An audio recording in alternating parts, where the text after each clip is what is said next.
Welcome, everybody. This is Patrick Durkin from the Wellness Enterprise, and I am thrilled to be here today. This is a really exciting new direction that we're going. And, you know, my friend Gary Nehila is here. You see him with the green background. Gary is new to Zoom in the last week. Like, he figured out how to get on Zoom so he could be here with us, guys.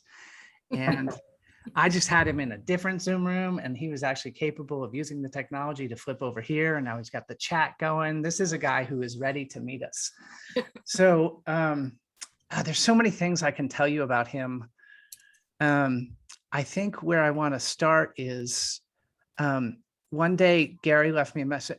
Caroline, can you turn your volume down and shut your door? Because I can hear you echoing from here. Thanks.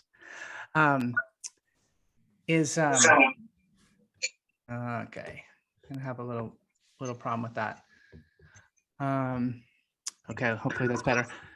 No, Caroline, my mic going through your computer is not making sense to me yet here. Hang on, I'm figuring it out. Okay, I don't hear the reverb right now. So we'll try continuing. So I got this message from Gary, and you know, I've known Gary for about 8 or 9 years, and pretty much every tree I've ever cut down, I contact Gary before I cut the tree down. Tell you what I'm going to do, everybody. I'm just going to mute. If you can all just mute yourselves, and then we'll unmute you when you talk. So there's a mute all button. I got it.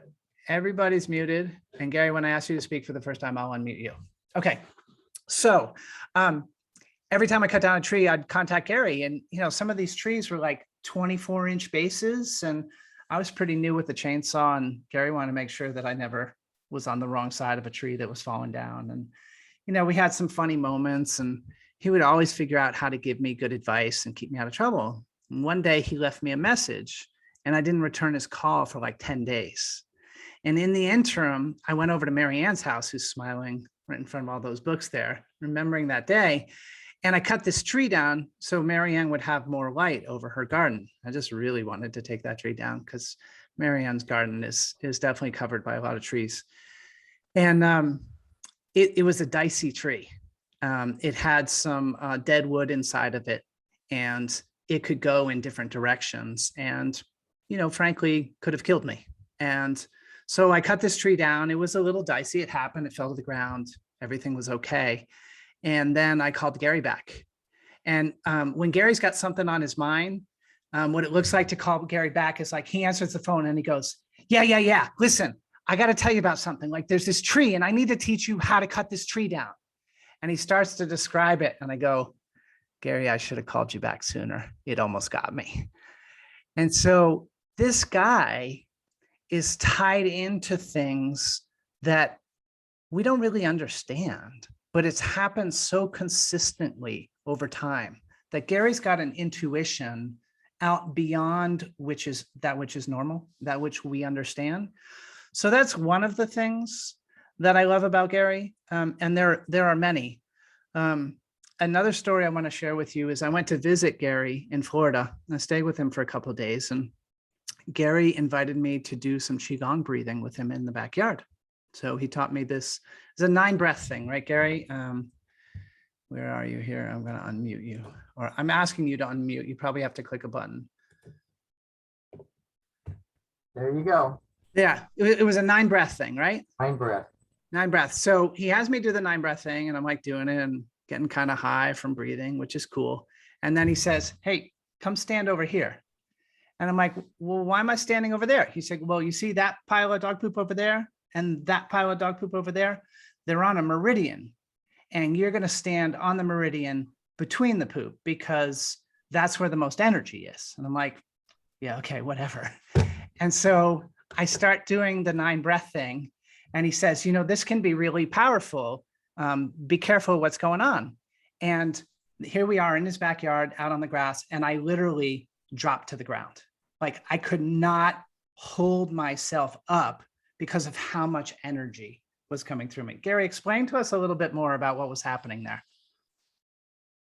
Well, first off, I didn't just let Patrick do the 9 breath. I gave him all the small idiosyncrasies of the super advanced 9 breath. And just by dumb luck, Patrick was able to remember and do all of them at just the right time on the energy grid. So instead of letting them take baby steps, I had them sprint first thing. So the energy grid amplifies everything tenfold. And when Patrick started doing the breathing on the energy grid, it was something that is incredibly hard for me to store. It takes several times to get this energy in and stand there and try to place it and store it in your body. And I wasn't quite sure Patrick was going to do all the things properly. That's why I gave him everything to do to make sure he'd get some energy. But somehow he stood in just the right spot, did everything just perfect to where there was so much energy that he was not able to deal with it. That he just couldn't store it. He couldn't absorb it. It was just flowing right through him, and he just kept falling down. Yeah, it was pretty amazing. Zhang, you've done a lot of Qigong stuff. Have you ever had an experience like that where there was so much being pulled in through somebody that they kind of dropped to a knee? Not that I can recall, but I have felt very powerful, very strong energies getting aroused for sure. And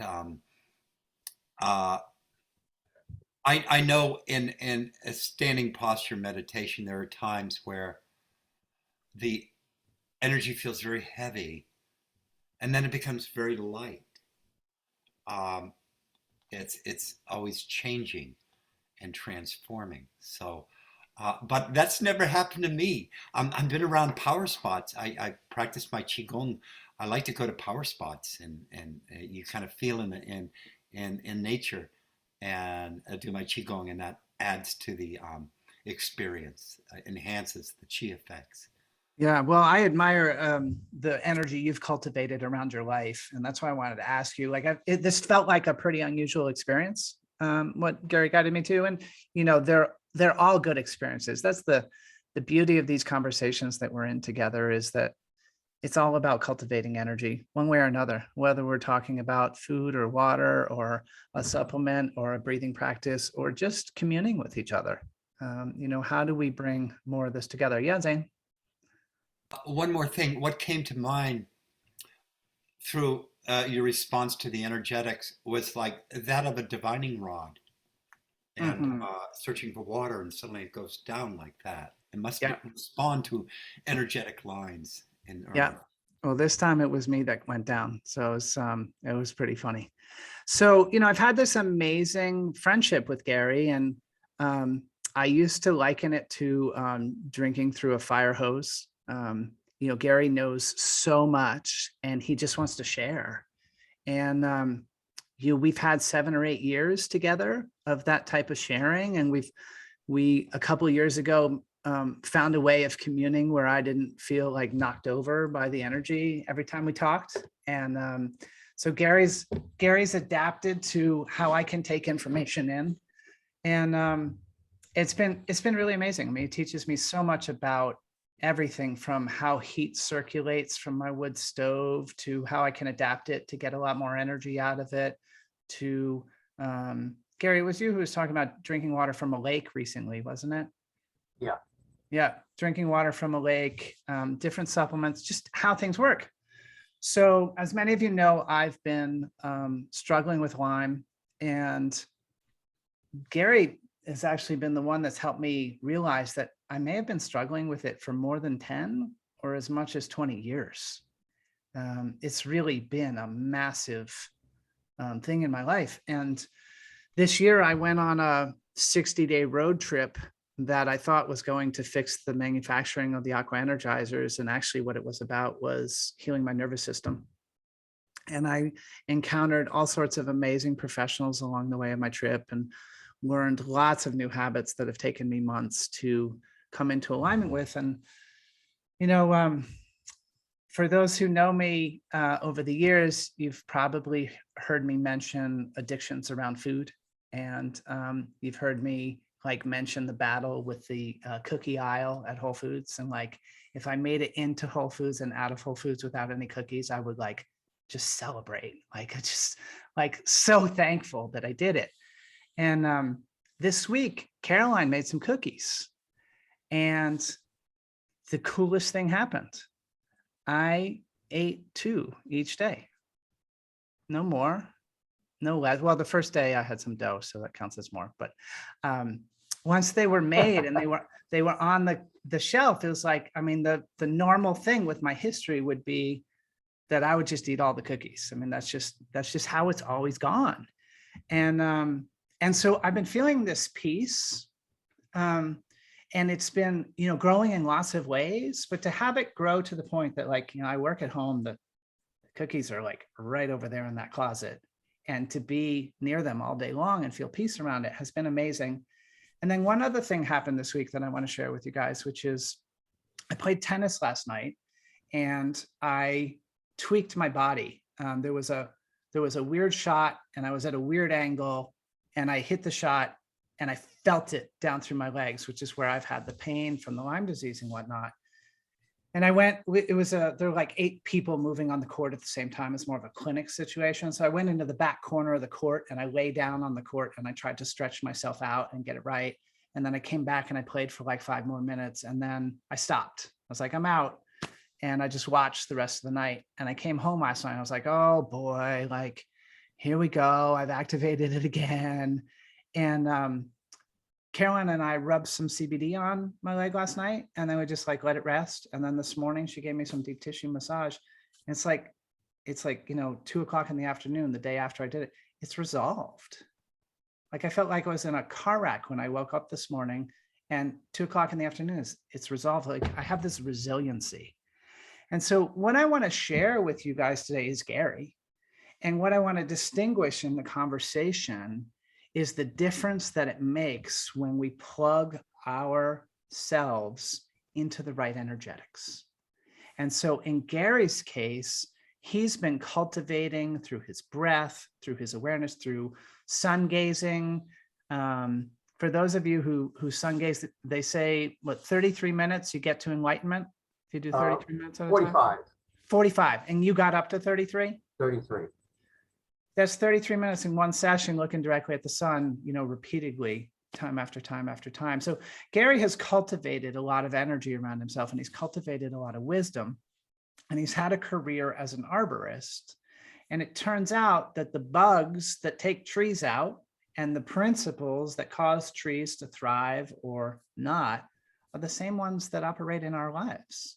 And so this dialogue is the first of what I intend to be many, during which we're going to figure out together, how do we allow somebody who's cultivated knowledge like Gary has to share with us in such a way that's mutually fulfilling. And to be clear, Gary has no business model. He's not here selling something. We're showing up like in the 40 minutes before this call, I asked him for permission to sell one-on-one sessions to see him if anybody wants to buy them. Maybe they will, maybe they won't. We're going to figure that out together.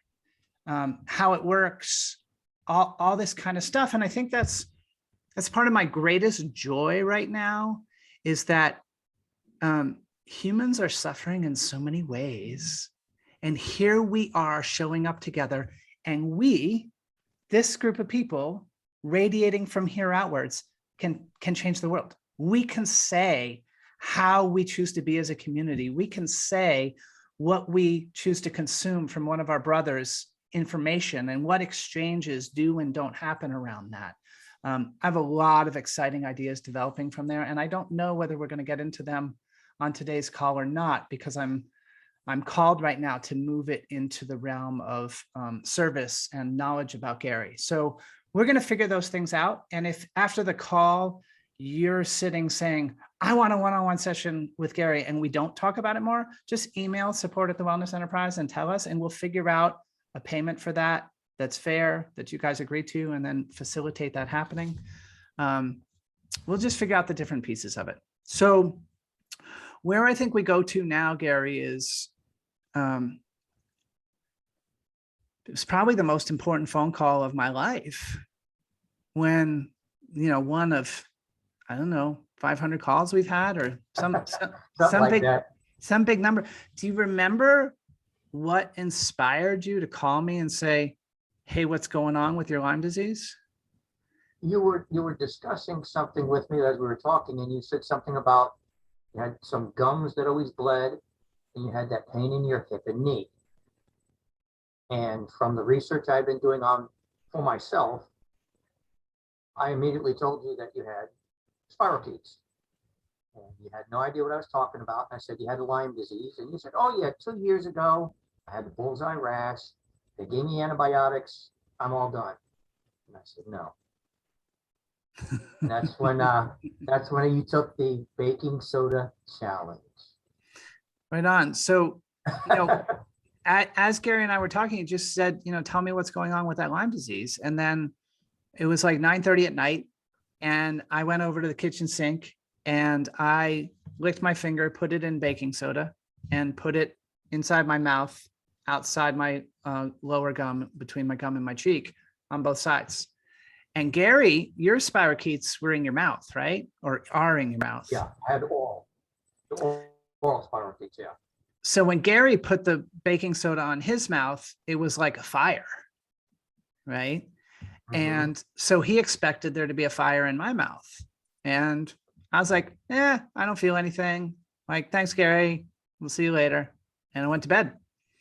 And I woke up at 4 o'clock in the morning, just particularly in the top part of my gut, just doubled over in pain, just extraordinary stomach ache.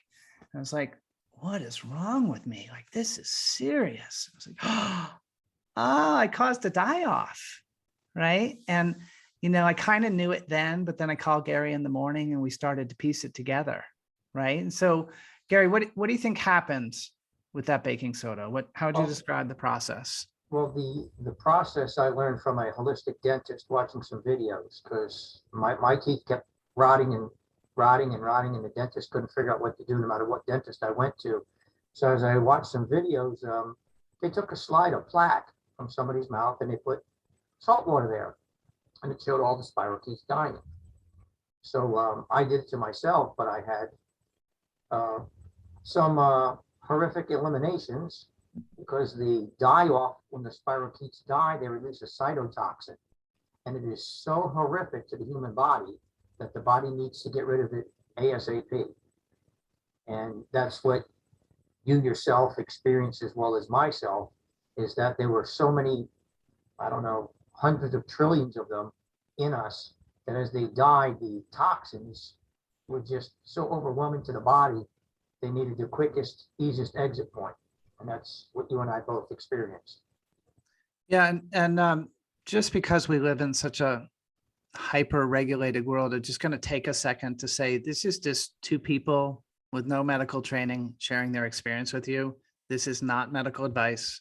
Nothing that we say is intended to treat, cure, or prevent a disease. If you are seeking medical advice or have any symptoms, we advise you to talk to your doctor. And I just ask you to remember, as a community, this is just us talking, sharing our experiences with one another. And at no point is anything that we say intended to be medical advice or to get into that realm whatsoever. We just want to share with you freely, of our own accord, our experiences, and whatever choices you make for yourself, make them between you and your doctor. Yeah, with that said, so we both got this die-off experience. And, one of the things that I like best about the conversation with Gary is that there's room in the conversation that we're all different. Yes. And that we don't know. And so my die-off was in my gut. Gary's was in his mouth. Gary, what else could people, you've talked about baking soda as a potential diagnostic for bacteria and parasites. Right.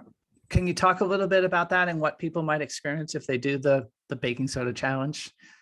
Well, I'm sure most people know when they were a kid, if they had problems with a sore throat or teeth or whatever, even they have a tooth pulled, you're supposed to rinse your mouth with salt water. So it's no big deal that we realize that salt kills bacteria. But the baking soda, when you're chronically infected, kills so many at once. And because these bacteria have a endotoxin or cytotoxin that is so poisonous that, you know, you have these Herxheimer reactions, these terrible feelings of pain that are probably worse than what you were feeling. Your stomach probably hurt worse than your hip and knee did until you release the toxins. So the thing here is that we're all going to experience die-off a little differently because there's over 300 types of these spirochetes, and they like to frequent different parts of our body. So, you know, you're still going to get the same reaction in the restroom, but different parts of your body will feel the relief. So let's distinguish a little bit Lyme disease and spirochetes and what you know about it, just sharing your personal experience from what you've learned studying on the internet, studying bugs. Because, you know, for me, even as somebody who has experienced the symptoms of Lyme, I don't really understand all that. So spirochetes don't have to be from Lyme, right? No. Spirochetes you can get from your mom and dad, your dog, aunt, uncle, anyone you swap spit with. You were a little kid, 2 years old, and you drink out of your uncle's cup, and uncle came to visit. If he's got the spirochetes, you got them. Food utensils. You know, you can get gingivitis and everything else because you picked up a fork or spoon from your mom, your dad, your grandmother, your aunt, your uncle, your niece, your nephew. So that's why back in the days of royalty, always had kings and queens, always had so many sets of silverware.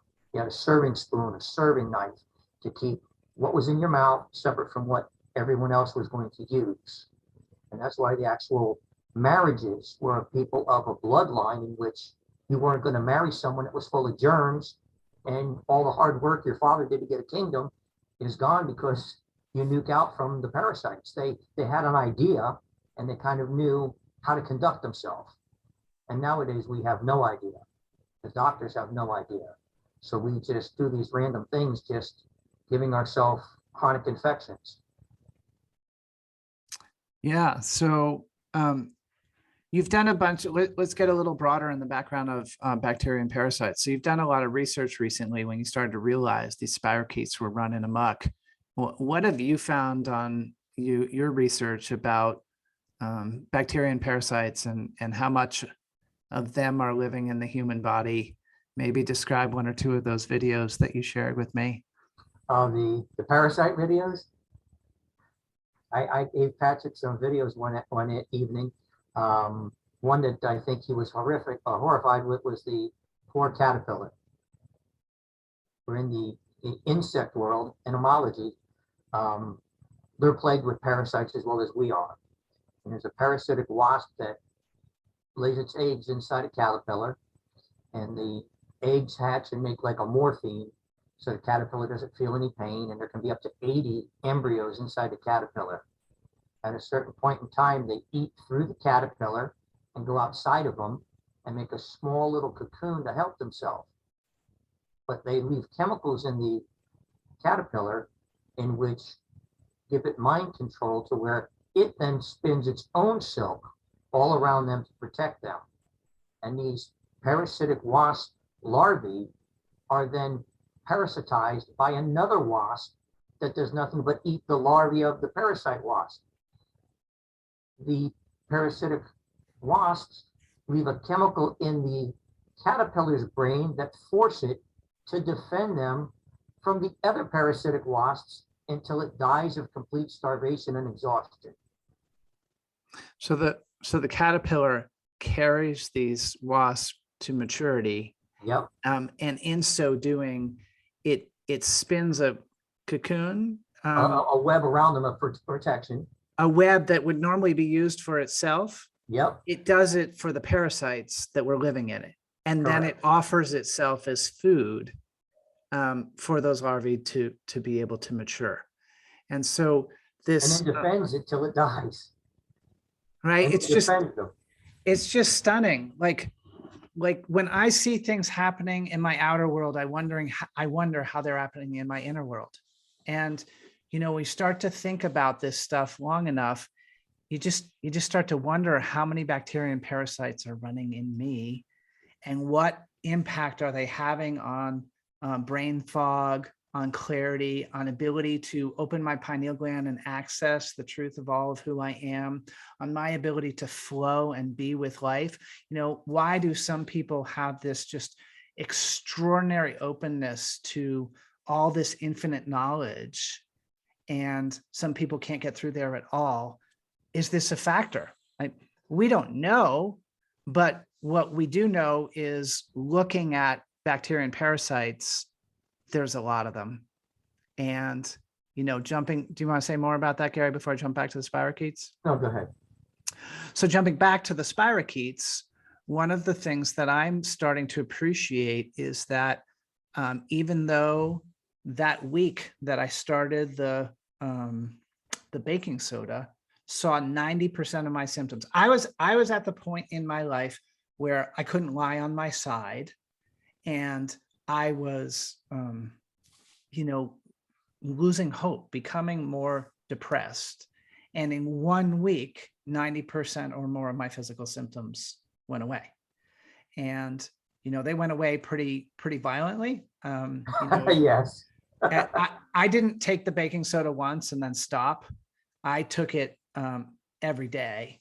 And so there was an impact on my stomach and my digestion, and it was strong. It was uncomfortable for a week, but it was so worth it because I started feeling better so quickly.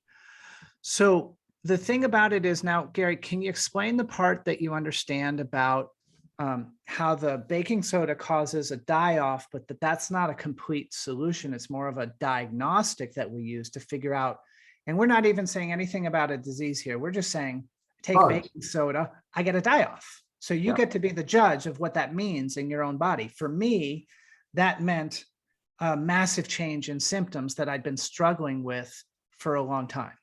And so I equate that to the Lyme that I was carrying, or at least the Lyme co-infections that I was carrying, and the change there.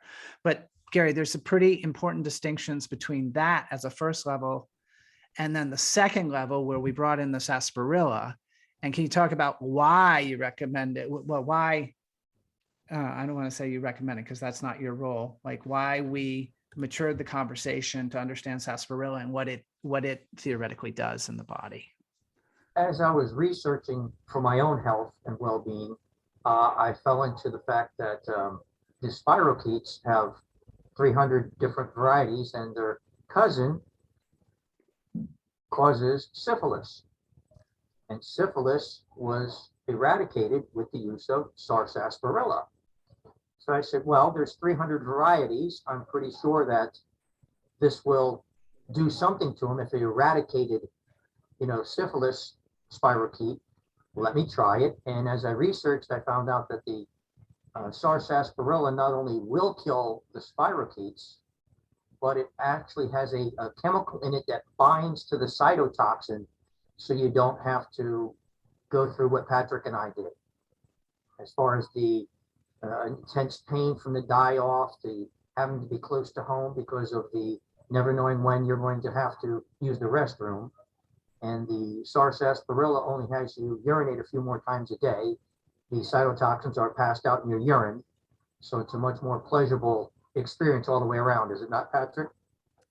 Yeah, for sure. And as people are hearing us talk, there's a bunch of words around medicine and herbs and stuff that are spelled differently, and you might be wondering what we're talking about. Sarsaparilla and sarsaparilla, same thing. We're not intending to make any difference. It's just spelled with SAR at the beginning, and some people say it's sarsaparilla, and we just don't know, and we just don't care. Like, whatever's right is right, good enough. Just don't be confused.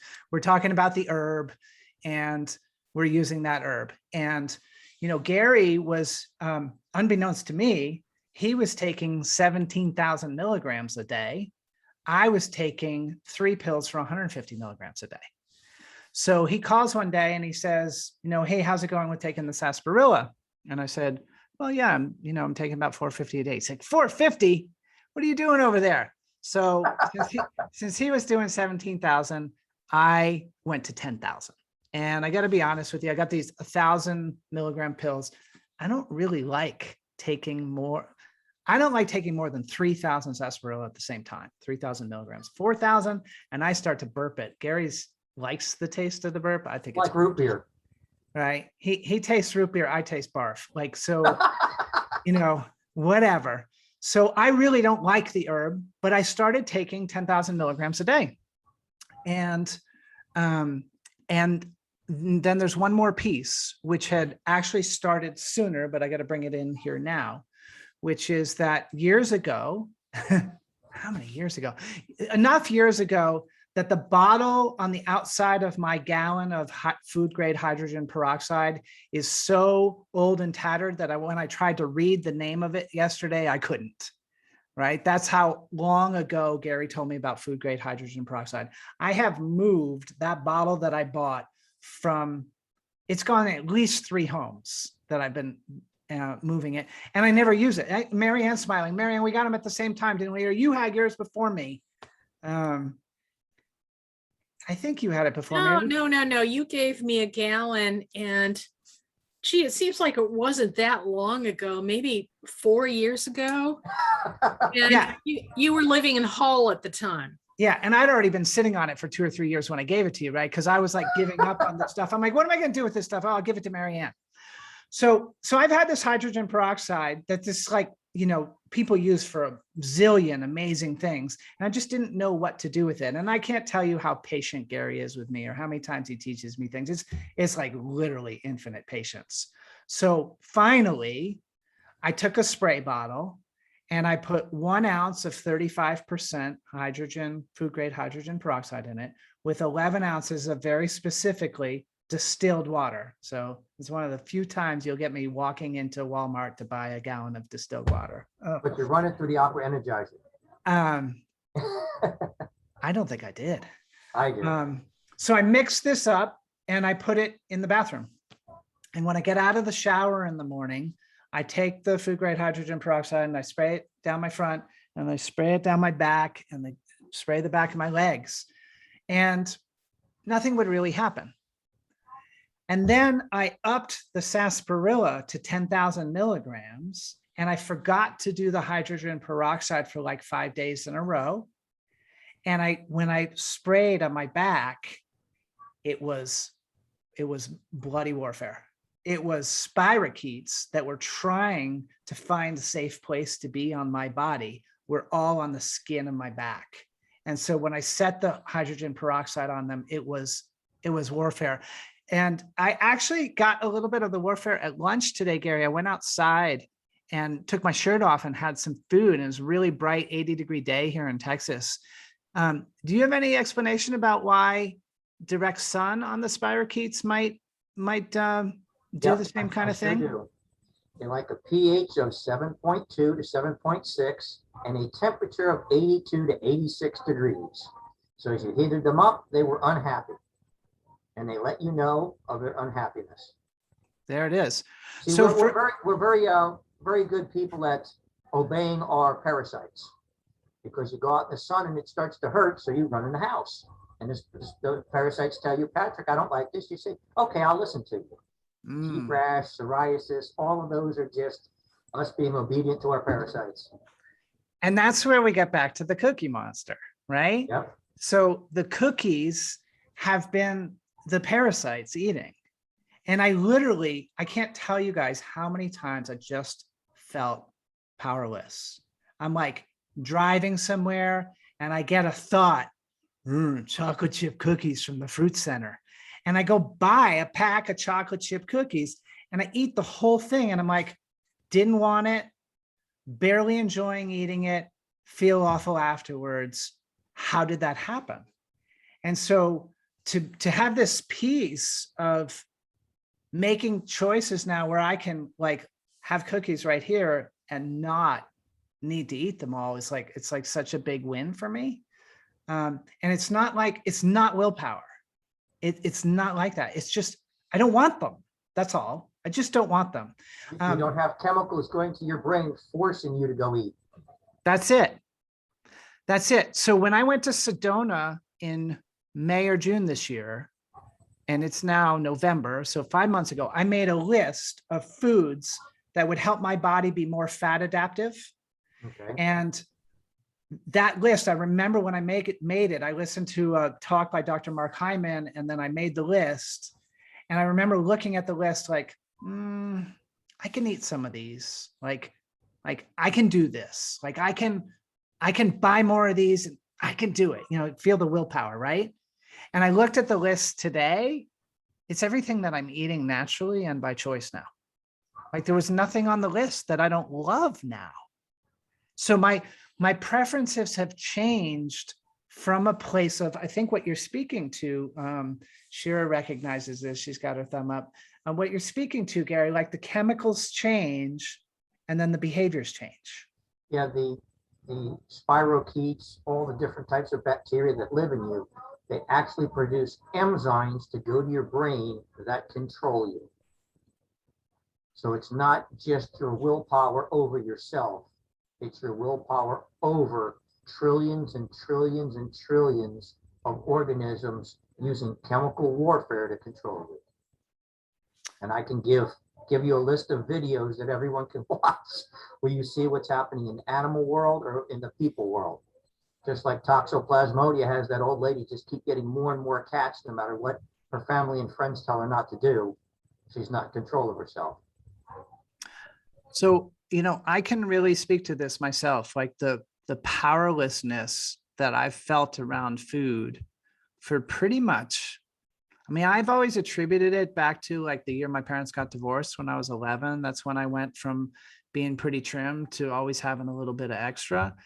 And, I saw my doctor in March and he, took some stats. He's like, getting a little heavy, like it's time for you to do something about this.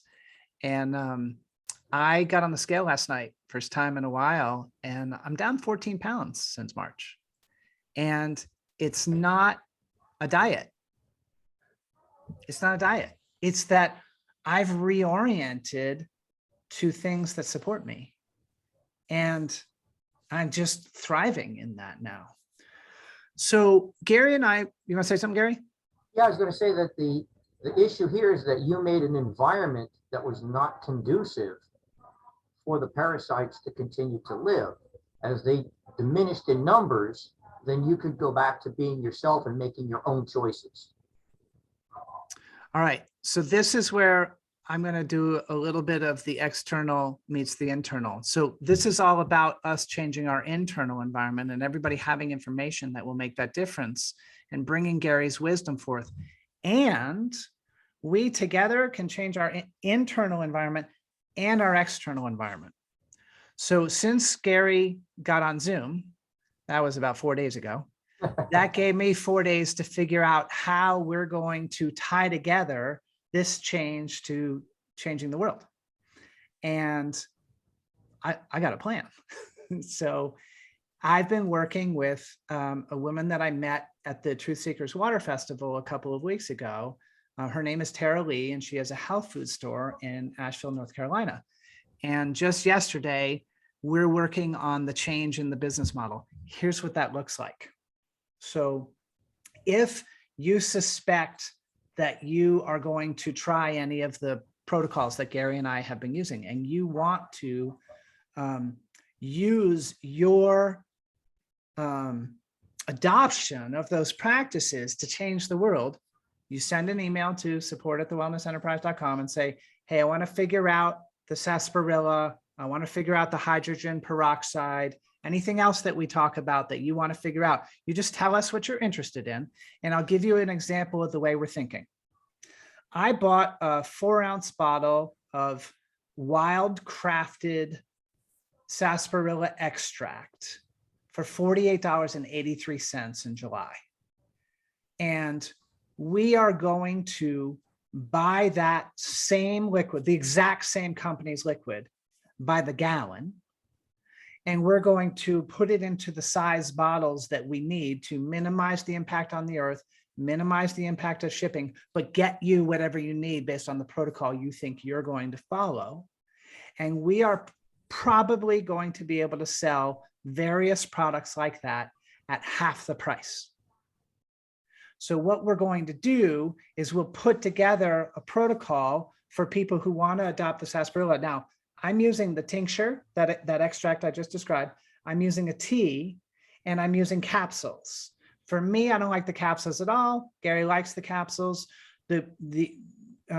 Gary, remember when I come back to you to explain the point about rotating the herbs and that Oh, kind of okay. stuff, but I'm going to stay on this point for a minute. So I think that it's to my benefit, given how serious this war with the spirochetes is I want to get them in every direction. Like what I've noticed is that even though I have now shifted from licking my finger and putting in the baking soda, I now just take a spoon. And when I first put it in my mouth, it's like chalky, like there's like enough there that, you know, the mouth just doesn't feel good for a minute until enough saliva builds up. Have you done that too, buddy? I put a whole teaspoon in. Yeah. So he's doing a teaspoon. I'm probably doing about the same. And it's kind of nasty when you first put it in, and then you just work it through. And at some point my lips start to like dry out so much that I'm like, all right, that's it. And I go spit it out. When your lips are drying out, that's because the spirochetes are there. Do they crack? Do they crack and get dry? I spit them out when they start to get dry, but I start to like prune up, you know? Yep. So we're going to stay after this, right? And that's what we're doing is we're staying after it. So we're going to take those herbs and we're going to ship them in mass into Tara's location. And Tara's is just going to be the first of the goal is 1,000 locations, 20 per state. And what we're going to do is we're going to reclaim the supply chain from all these businesses that are manipulating us. We're going to go to the growers of the authentic products that we actually want to consume, and we're going to buy their consumption. We're going to put it on our trucks. We're going to put it in our local distribution centers or mailing centers where necessary. And you're going to go and have, get this, community relationships with people that you hug, smile, laugh with, maybe even sing and dance. You're going to go to their shops. You're going to get what you need and take it home. And in the interim, we're going to have to do it through mail. So when you say, instead of popping on Amazon later today and buying the sarsaparilla, you email us and you say, hey, I'm really sure I'm going to go on this. Like in my case, I'm committing to a year of sarsaparilla. Like I know I need that. So if I stayed on the pills, I take 10,000 milligrams a day. That's 10 pills, 365 days. That's 3,650 pills. I could spend a lot of money on those pills. I could get my calculator out and figure it out. Or we can just send drumfuls of this stuff to Tara's. We can buy her a capsule maker and we can have her crank all those out. And then she just makes a scale that dumps into a brown bag, 3,650 pills, and sends them off to me for a fraction of the price. The person who raises the product is getting a fair wage. Tara gets a fair wage. She employs inside of the business fair wages. We build 1,000 of these centers. We drop the cost that we're all paying for things. Sometimes it might only be 10%. Sometimes it might be 70. Probably consistently, we can drop things 30, 40, 50%. And then we share burdens together. So you don't get the right to stuff a return on us the way you do on Amazon. Like you can look at a package and say, I don't feel like bending over to open that. And you can send it back to Amazon and they will give you your money back. We have to realize that if we put the burdens in the system of distribution, we all have to pay it. So, you know, you order something and you keep it. If you order the wrong thing, you give it to your neighbor, or you give it to a friend, or you research it, or you figure something out, because there's not going to be a margin. We're not going to bloat the cost of things to cover the I don't want it anymore. We're going to distribute what you ask for. We'll be accountable for our mistakes. I think early on, what we'll have to do is like put $1 an order in to build a reserve fund, which will be the we have to do the right thing fund. And when we make a mistake or something happens, we'll just pull the money from there. So we'll break down all the pieces. This is the cost of the herb. This is the hourly wage for the time to rebottle it into the bottles. This is a fair profit for the business owner so that she can invest in equipment and grow a better distribution center. This is the cost of shipping. This is what it costs to reclaim the supply chain and get you authentic products. So we as a group, just this little group, we have 34 people on this call right now, and some dozens of people will watch the replay, or maybe hundreds.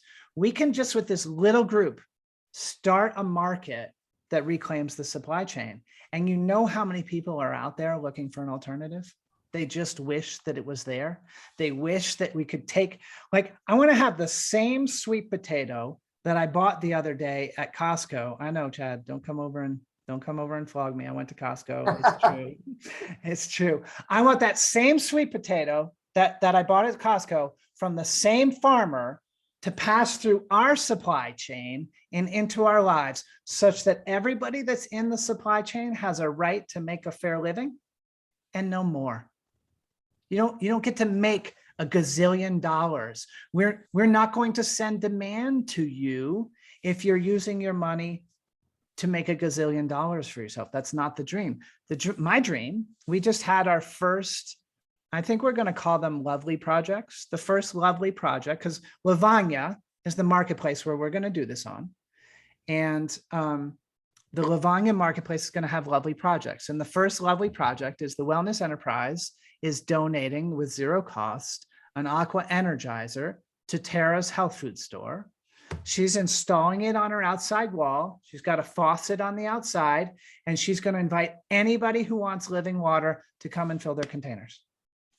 If you're in downtown Asheville, just come get living water. Come on by the store. It's on the outside of the store. You don't have to come inside. You don't have to anything. It's a lovely project. It's a gift. So inside of this marketplace, we're going to take 10% of all the commerce.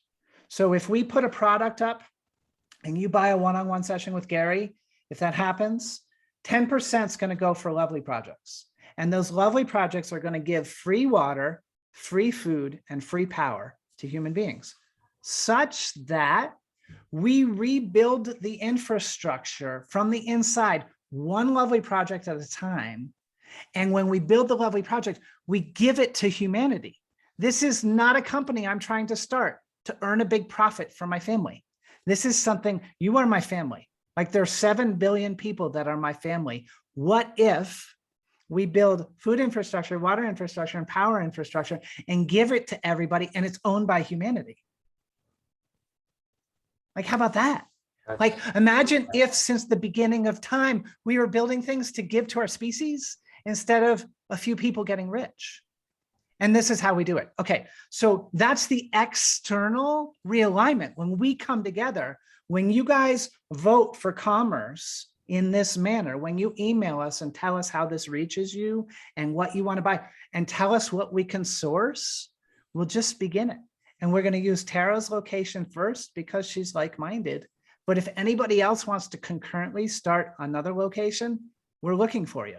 We'd love to start 24 of these at the same time, and we'll just start reclaiming it. Okay, so we're coming back over. Do you remember that point I asked you to remember, Gary? Of course you do, because you got so many spirochetes out of your brain that you actually think clearly. So what was it? Well, you forgot to tell him I sent you the email on Lime Brain. Go right ahead. See, I forget these things all the time. Gary always laughs when I remember things. He's like, our work is working. We're clearing your brain out, Patrick, and you're not forgetting as much anymore. For so many times when Patrick and I would have a phone call, he would stop me and record the phone call so he could re-listen to it several times to remember what I had said. And just recently, I was telling him something. He said, wait a minute, be quiet. He said, I'm going to tell you the story, one, so that I can remember it, and two, to see if I can remember it. And he gave me the entire story back complete. And I was just so proud of his progress, where his cognitive skills are just coming back exponentially. Yeah, that lime brain is a serious thing. It's a really serious thing. Okay, what was the other thing I asked you to remember? Do you remember? We're going to jump back and forth with the supplements. We're going to have the spirochetes not get used to something and then try to run away and move, but we're going to do exactly what I do with trees and plants. At one point in time, you'll use this type of insecticidal soap, then you switch to another one, and then to another one, and then back to the first one, so that they never get a complete grasp of what's happening and they don't prepare themselves. And that's exactly what I do with the plants and trees, is what we're going to do internally with the spirochetes. You know, Right you on. can take some sarsaparilla, you can take some quinine, take the honey and water every day. You know, the bacteria in there kill the bacteria in you. So there's just many different avenues we can use. I love that. When we started talking about this, guys, Gary would talk about the idea of going to war on the spirochetes, and I just kind of resisted the concept of wanting war on anything inside me. And you know, maybe it's the right concept for you, or maybe it's not. But what I've come to understand in these months since I started the baking soda in July is that I've taken enormous ground and made great progress, and they keep showing up. Like they showed up at lunch today on my back in the sun. And I've started to notice, like, you ever notice when you're sitting, like sometimes you'll just like go like this, you just like itch something, you like go like that. I noticed from my practice with the hydrogen peroxide that most likely what all of those instances are is like a little spirochete death. Like it's one of those buggers have come to the surface and they are releasing their cytotoxin, right, Gary, as Yep. they die. And so I'm coming to understand that, did we talk about this, Gary? Like the idea that the spirochetes hide beyond the immune system? Yeah, the spirochetes are different than most bacteria. If you've ever seen the movie The Matrix, where they're being attacked by those creatures, the sentinels, where they got a head and legs and everything, well, those are flagella worms. The spirochetes are different. They don't have any tails or arms going behind them. Instead, they look like a corkscrew. And they have internal, like, steel cables, and these cables rotate. So what happens is its mode of transportation can be a continuous screw. So when you get antibiotics into your body, they're going through your circulatory system. The spirochete says, hey, this stuff is going to kill me. I got to get out of here. I need cover. So just like somebody shooting at you, you dive behind a building for protection. They bore into your tendons, your ligaments. They can get into your bone, in your bone marrow, and eat your white blood cells. Your white blood cells can't kill them. So they look for any place they can set up shop and be happy. And one place they really like is a new or old injury. That's where they like to hang out. Everything in nature is advantageous. Yeah, you tell them that thing about when you see the trees, like a tree will be injured.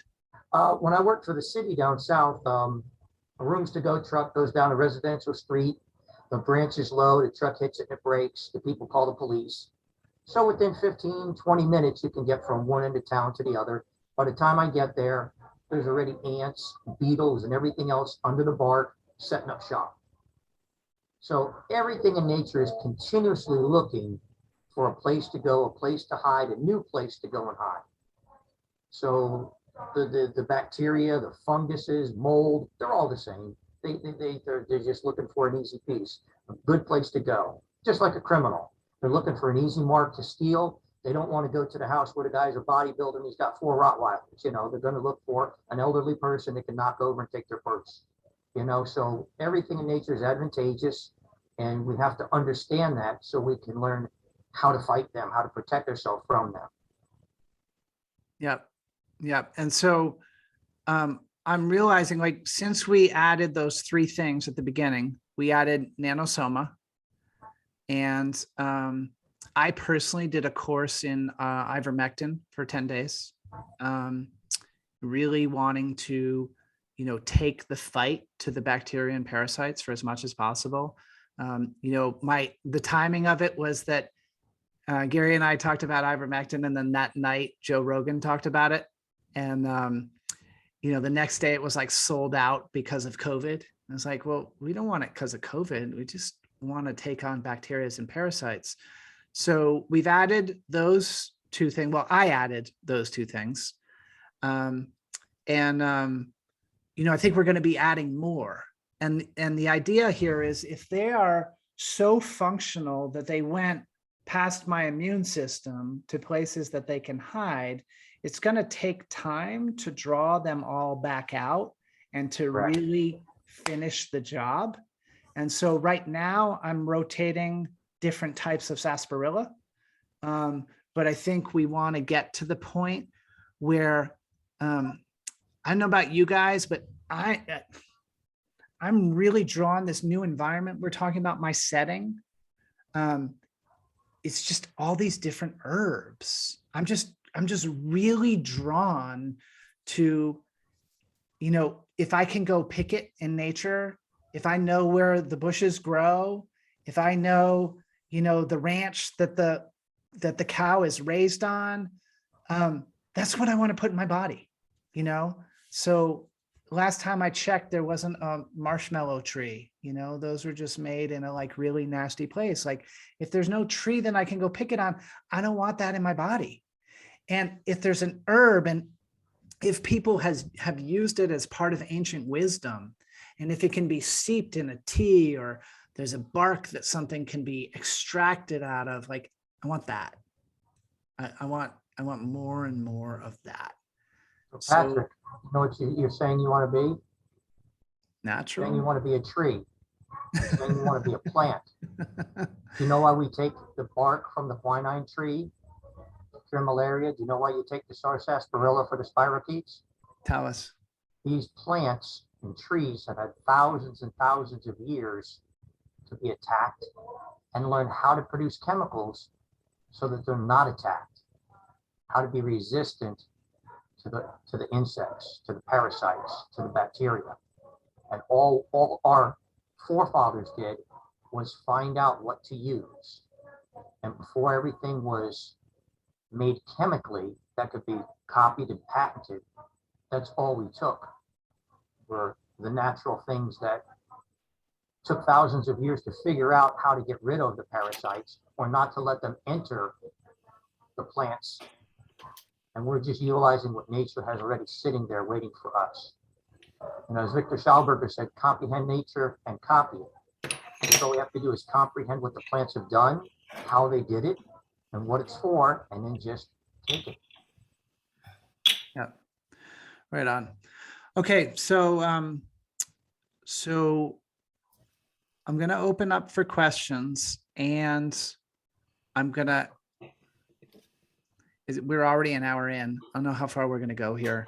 I know we could all talk to Gary for hours, and I know there are lots of things we want to ask him about. I'm gonna ask that we not ask Gary about a specific type of disease that we have or that we're concerned about, and that we focus more on principles. And that's out of, you know, there's a couple of reasons. I'm trying to look for, give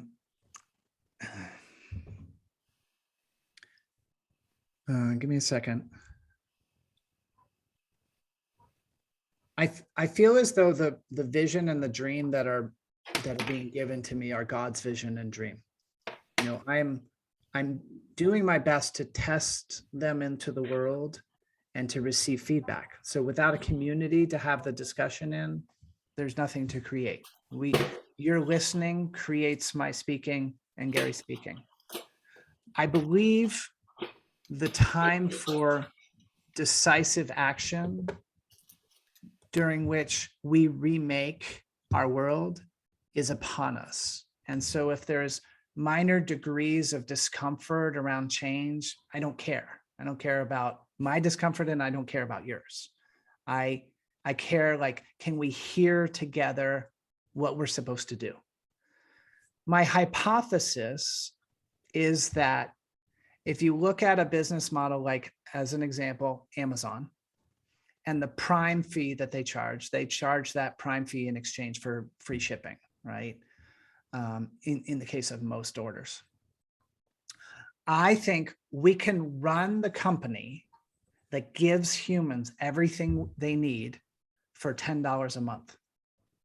The same amount as the Prime fee.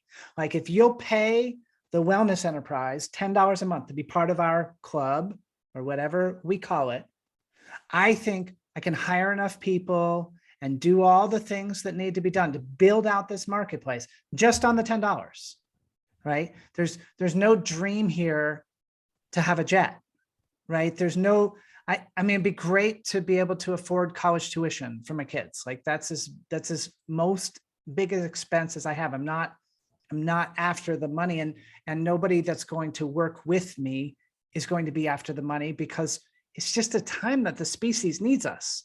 So my hypothesis is that $10 a month is enough to be the company creating it.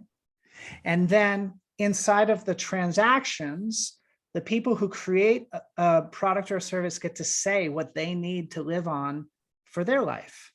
And the idea here isn't to have everybody be poor, but some people might be willing to live on $1,000 a month and say that's sufficient income for them. And some people might say, you know, I can't do it for less than $10,000 a month. Mine is not to judge that, but at some point it is to draw a line. Because if somebody says I can't do it on less than $25,000 a month because I have a second home over here and I got this over there, or maybe they say $50,000 a month, somewhere there's a line, and that line will come to be identified by us, not by me. But I think we run the business on $10 a month, and then we pay the producers what they say they need. And then we enforce 10% for funding Lovely projects. Like that's in there as part of it. And then we ask the businesses that thrive by being a part of our market to, if they make excess profits, give it back. Like do more Lovely projects. It's on you to give it back. Like somewhere in there, we cultivate this together. So I'm thinking we're very close to the point where I'm going to be asking you guys to start paying $10 a month to vote for this coming into existence. Like allow us to draft $10 a month from your checking account. And what we will do is we'll show up weekly until it becomes time to show up every day or twice a week with people like Gary. And we'll bring the goods, like we'll bring the value. And if you're on the inside of the $10 a month, then asking questions full on, being able to book individual sessions with him, you know, getting like your most intimate thing answered.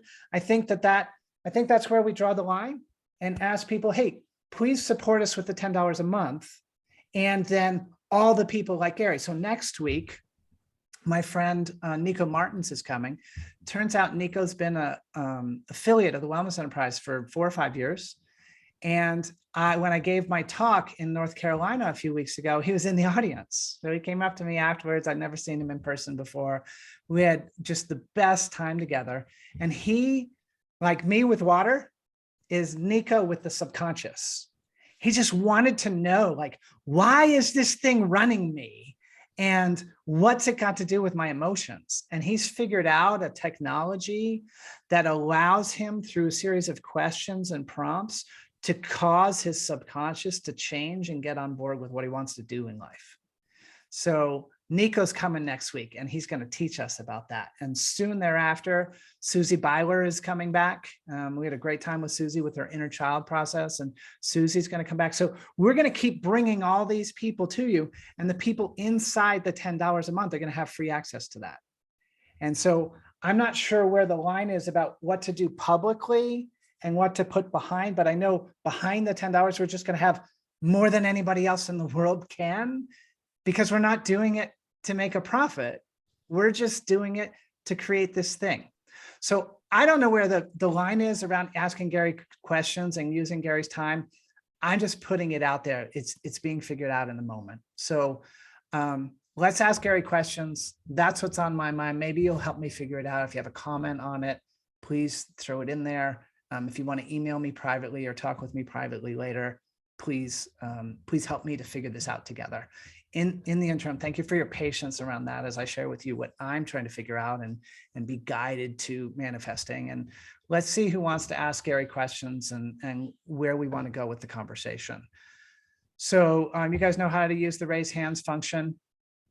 And that's the best way to do it. And if you don't know how to do that, you can just unmute yourself and start talking. And we'll try not to have more than one person talking at a time. So who's got a question for Gary or for me?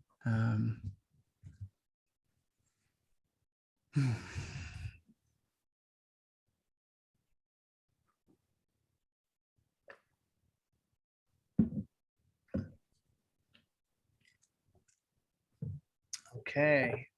Rebecca, thank you for raising your hand. And there we go. I think you're unmuted. Go ahead. I'm a extremely sensitive, energetically person. And whenever I've tried cleanses and stuff, it ends up I'm in bed for like a month.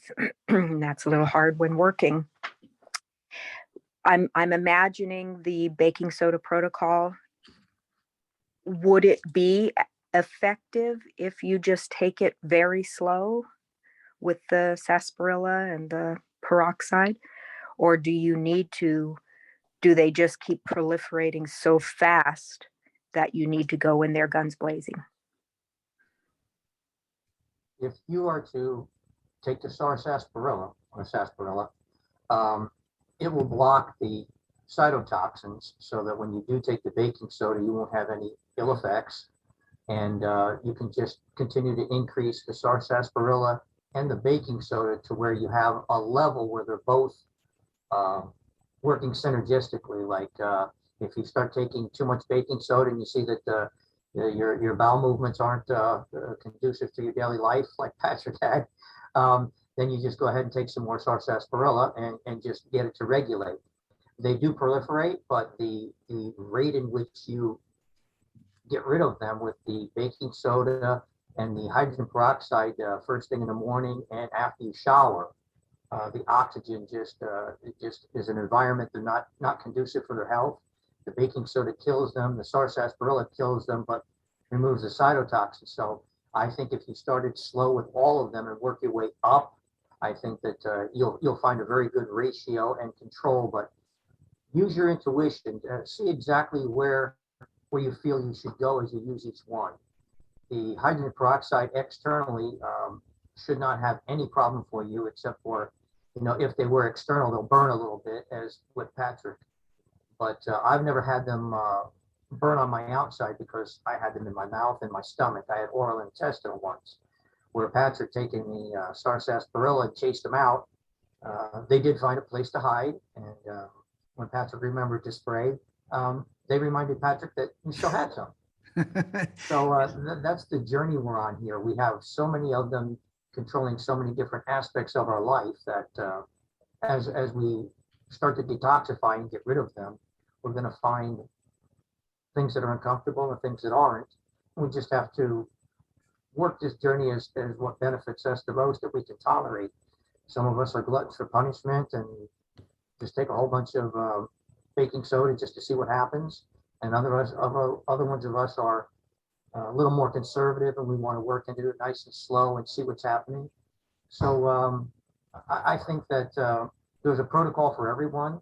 I think that all you're going to get is just an overall feeling of wellness and cognitive gain as you detoxify, as Patrick has had, because as I said before, I'm so proud that he doesn't record our conversations anymore. He listened to me, he can remember what I'm saying, and he can quote it back to me. And after 6 or 8 years of that not being the case, it's very, very, very warming to my heart that I've been able to help Patrick in that aspect. And I'm sure all of you will be able to have similar results, as you start to get rid of these things out of you. So thank you for your question and thank you for your answer. So we're learning this community speak together. So let me just reiterate that Gary's answer is not offered as medical advice, and it's not offered to treat, cure, or prevent a disease. And if you have a personal symptom, you should talk to your doctor.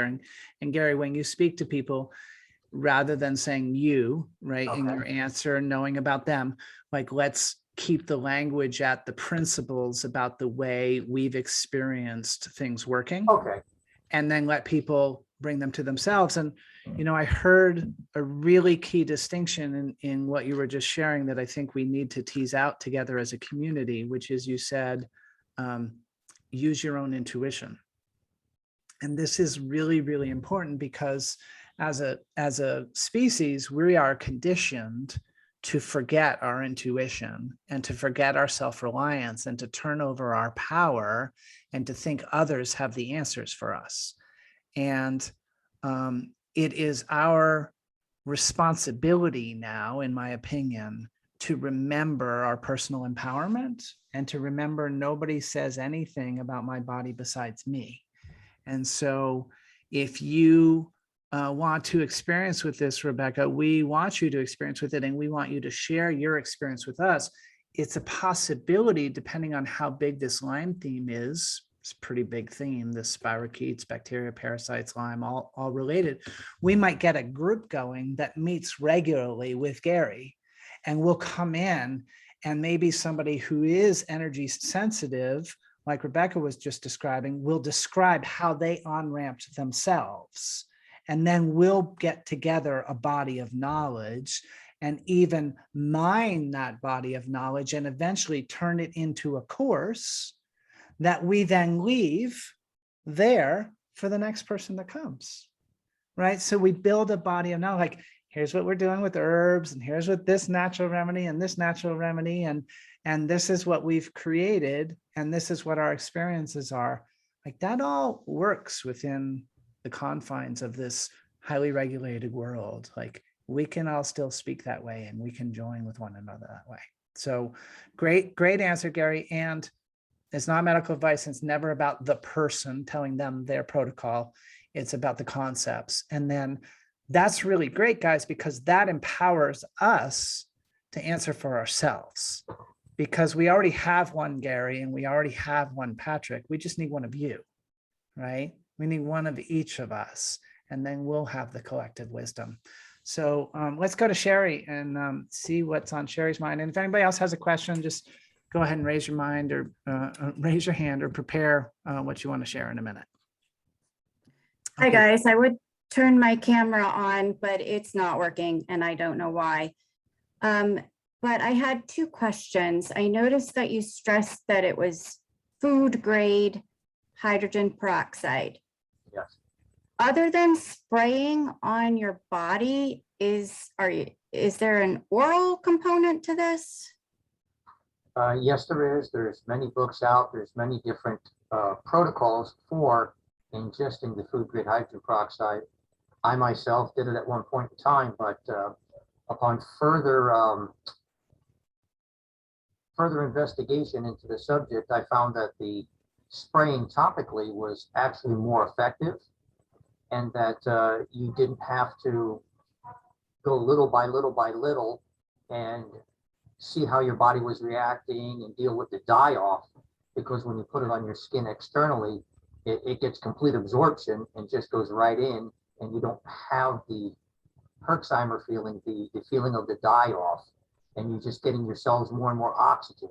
So if there's hydrogen peroxide, if you don't have a cut on your arm and you put it on, your cells just absorb oxygen. But if you have a cut, then the hydrogen oxidizes it. So by putting the hydrogen peroxide on your skin, all of it's absorbed. So you're just making your outer body, your skin and everything, healthier and healthier and healthier, and it works its way into you systemically. So a lot of people didn't like drinking it. They didn't like having the bubbly feeling. They didn't like, because they had a lot of intestinal parasites and bacteria, and that queasy stomach feeling, that was just a lot more comfortable to do it externally, you know. So is it, Better efficacy and less uncomfortableness. so is it still important to have the food grade because it will be absorbed through your skin? Yes, the stuff in the brown bottle you buy at the drugstore is the same hydrogen peroxide, but it has stabilizers in it. So if you go grocery shopping, leave it in your car, it's not going to get volatile and explode. They use hydrogen peroxide on a space shuttle. So it is a very potent thing. When you buy the food grade, there's no stabilizers or anything in it. The only thing is you have to do a little work and dilute, as Patrick told you. It's 1 ounce of the peroxide to 11 ounces of distilled water. You can use regular water, but the peroxide works against everything. So all the minerals that are in the water, it will spend energy beating up the minerals in the water before it works on you. So when you use the distilled water, there's no minerals in there. It just blends and goes right on you, and you get all of the benefit of the peroxide. Okay, and I think I know this answer, but I don't have Lyme disease or any known health ailments. Would this protocol still, do you feel, be beneficial to people like me? As Patrick said, I'm not a doctor or anything, but I believe in my heart of hearts that all of us have so many bacteria going on. It's unbelievable. I can leave a link with Patrick to a dentist, Jason Namath, and he said there's over 700 different bacteria in your mouth that the dentists have categorized, over 700. So as these bacteria are in your mouth and they get into your body, all it takes is one slip with the dental floss and your gums are bleeding. They then get into your circulatory system and go anywhere in your body and make any one of numerous health issues. And, you know, people that don't smoke can get lung disease or lung problems and they've never smoked. But these germs find a pathway in. So when you have, you know, you slip with a dental floss and your gums bleed, they get to your circulatory system. And there's hundreds and hundreds of documents I've been reading over the years that all these doctors that are parasite doctors have definitive proof that these organisms just go through your circulatory system and they end up where they end up and they cause havoc. So whether you believe you're 100% or not, it doesn't matter. One of the parasite symposiums I was listening to, the lady deals with nothing but athletes, MMA fighters, Olympic athletes, track and field people in college. So it doesn't matter your level of health, the pathogens are still in you. Okay, and are you saying, or Sherry, are you? Sherry, Yeah. Sherry, yeah, hang on one sec. I just want to say something about that, about your question. So I haven't had COVID, and I've gone into plenty of situations where I probably would have gotten it if I was going to get it, or I mean, maybe someday I will, I don't know. But my belief about why I haven't had it is dependent on my own immune system. So yeah, I've got this Lyme problem and these bacteria and bugs, but I haven't had a runny nose in more than 11 years. And so something in my immune system is working really, really well. And so it's great that you don't have an ailment, and I'm really happy for you. I think that the toxins that are being distributed in the world right now are enormous, and they're I'm seeing, well, I'll try and stay on point exactly. And so I think those of us who are going to have the best chance of thriving in the near future are going to be those of us who double, triple, or quadruple down on our immune systems. So I think one of the reasons that I've been able to do as well as I have since July and have all the benefits of the protocols that we've shared on this is because I met Dr. Ben Edwards at Veritas Medical a couple of years ago, and I started working with him intensely in the last year. And I take the core 4 nutrients that he suggests for people are the essential building blocks for your body to be able to heal itself. And he's an MD. I take those every day, and I take them, you know, repeatedly, like over and over again.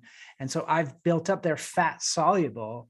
So I've built up a supply of these vitamins in myself. And I think that that is essential right now. I think this is the time where we need to like put our eye on the ball and make sure like we're really tracking it and taking our best swing at it, so that as much immunity support as you can give yourself, I encourage you to do so. Is there any chance that we could be destroying beneficial bacteria in our bodies with this protocol? No. All the research I've done, all the MDs, all the literature I read, food grade hydrogen peroxide externally is just adding oxygen to your cells. And what is the job of blood? Blood is to bring oxygen to your cells. So if you're getting it externally, there's no side effect to that. You know, there's no downside there. So, you know, if you don't want to use the the baking soda, you can use Himalayan pink sea salt. I mean, you're putting it on your food and eating it. Where could the ramifications be for something detrimental? Okay, all right, thank you so much. Yeah, if you can buy sarsaparilla tea at the grocery store or online, it's not it's not even a drug that's over the counter. It's just food. It's just an herb. It's just nutrition. You know, star anise, all these other things you could go right in the grocery store and buy off the shelf. You know, if there was any. Yeah, yes, and Gary, like, you know, I walked through Walmart a couple months ago when I got that distilled water, and I looked at what was in that store. And between the lighting and the packaging and the ingredients and the preservatives that are put in to supposedly make things have shelf life, it's almost impossible to buy anything in that store that is the nutrition for a human being.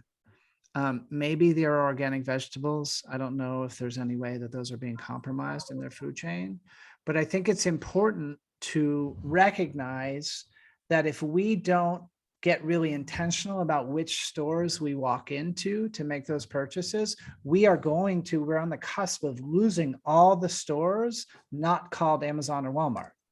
Like, we're heading toward having 5 stores, and those stores bastardizing every ingredient in their store. So it's just, there's no nutrition for a human being. So yes, the herbs are the essence of that purchase, but we need to get them out of the supply chain that they're in right now, and then into a supply chain from family businesses and small businesses with small farms and access to the wild, who bring things out of the wild or out of nutritious soil that are building soil back up and healing soil microbiomes. They're doing all of that, and have that be the herbs that we're buying. And I feel that really strongly. Like, one of the ways we've gotten into this situation that we're in is that there are taxes that we're aware of, and then the taxes that we're not aware of. And it's like every transaction pulls money from the people to the control system. And we're just feeding out all this energy in the form of money and other things that way. So what we need to do is form a different market that drives the dollars into the hands of the people that are investing in the earth and the people and are cultivating that. And we need to distribute it through people who are also doing the same, such that we build ourselves. Let's build, I went to Colombia, and mango trees just grow, right? You don't have to anything about mango trees. So they have them right down the center of the road, right? So picture mango season, pop, pop, pop, pop, like they're just popping out of the sky. We can have that everywhere. Blackberries grow over here, and raspberries grow over there, and sarsaparilla grows over here. And we can just be growing those things and exchanging them with one another. So yes, get it at the store, but let's make sure we're getting it at the stores that we vote to be our future. And that doesn't have to be the marketplace that we're cultivating. Like, our marketplace is going to be like a teeny tiny drop compared to the thinking that we're hoping to spread out in the world. But we need to make sure we direct our dollars to the right places. Thank you so much, guys. Yeah, you bet. Thank you for engaging with us, Sherry, and thanks for being here. Melissa, hi. Hi, thank you so much for this presentation. This is fantastic. I am just in the middle of my first parasite cleanse, and I can tell that this is going to be a long-term journey. And I feel some tension around how much power I give parasites in my body versus how much power I claim for myself. In that, like Patrick mentioned, the idea of having war against my body, that there's a little bit of dissonance with that metaphor. Is there any way, any type of intention or prayer or wording that you might suggest in this journey that is empowering and reinforces that we are the healers of ourselves, and we aren't, you know, just the idea like for a year I'm going to be, you know, doing stuff to fight these little buggers, these little critters. Is there some wisdom you can offer about mindset? Yeah, the mindset here is that I came to the realization as I was starting to have problems with my teeth, and the dentist couldn't help me and no one could help me. And I started digging into this deeper, and I found out that I was being attacked internally. I felt it as a personal attack, and I said, well, I need to protect myself. So, you know, if you got termites eating your house, you got bugs coming in, you got people invading your house, you have to defend yourself somehow. So I was able to make that mindset, that switch to, it's not a supplement, it's not a vitamin, it's protection. It's reclaiming myself, that something has come in and violated me and taken me under control like an alien, and I want myself back. And I felt spiritually that when I did the energy breathing, I felt a relief, a temporary relief for a couple days, that I was back to myself, that they didn't have control. And that's when I realized that for me, and I told Patrick, we have to have a war. We're at war, and they're winning, they're taking over. So, you know, for me, it became a spiritual thing, because this is my body, and God gave it to us in a certain way. And now it's being taken away and changed and mutated and controlling my mind. And I just saw it as an attack on myself. And if somebody was trying to break in and hurt your family or your dogs or something, you would protect them. And I just realized I needed to protect myself. I had to reclaim my body from the invasion. So for me, it became a spiritual journey, a war, a knowledge journey, because it was so incredibly taxing to find anyone that would help me, that could help me, that knew anything about it. You know, so once I started just getting all of this knowledge all at once, like Patrick said, all of a sudden, you know, I'll talk to him about something over and over again. Every time I did research, more and more information just fell in my lap. This doctor found this doctor found that, this dentist had a slide and it showed how to kill them with baking soda and salt. It's like, wow, I've got this. Now I've got control of myself. And then I realized that it really wasn't about me. It was about helping other people. So I don't know if that helps you, but once you get yourself under control, then you'll have the ability to help other people take their lives back. And I think that's the spiritual thing that I got from it. At first, it was personally attacking me, but then I realized that it wasn't about me. It wasn't for me. That this was so that I could grow, that I could advance myself, higher level, higher dimension. That's a beautiful answer, Gary. And I'm going to use my answer here to wrap us up. I love your question, Melissa, and I think it takes us right to the edge of evolution, where this group of human beings right here meet what's called for from human beings with the courage to face it without knowing the answer. So what Gary just said is a authentic man. He's the type of man we need more of in the world, right? This is one man who is living his life with intention and purpose and love and kindness. We need more humans being like that. And his answer is perfect for him and works for me too. Inside of what we're going to build, on the inside, like looking forward to our future week's guests, we are going to have more teachers.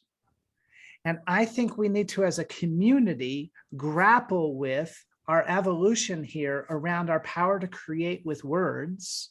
And does the word war in this instance bring forth a conflict in language and vibration?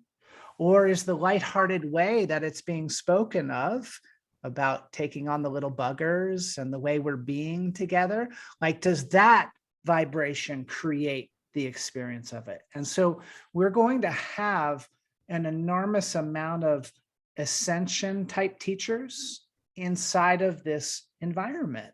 And so like, I wish Susie Byler were here right now because I know Susie would have something to say about this. And I think it'd be fun to, as a community, be able to go into Susie's next class offering Zoom thing that we're joining into together and say, hey, Susie, you know, we picked this thing up when we were talking with Gary and Patrick. What do you think about that? And she brings a whole different aspect to evolution. And so as we together feel each through our own individual system, what's right for us, and then we have leaders speaking, but then you're a leader too. When you show up and you speak and you ask your question, you're leading evolution. So I think we figure this out together. We figure out, like, do I not say war anymore? I don't know. Feels like I definitely resisted it when Gary talked about it for like quite a number of weeks. And then he was always laughing when he said it. And it's like, he's like, you know, these buggers got my teeth and like, now I'm going to get them.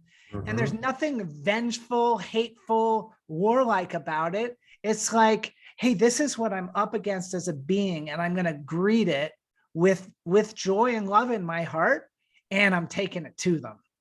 You know, I think that's kind of fun. So I know where the lines are, but let's figure it out together. No one of us has got the microphone to lead and be the one voice on that.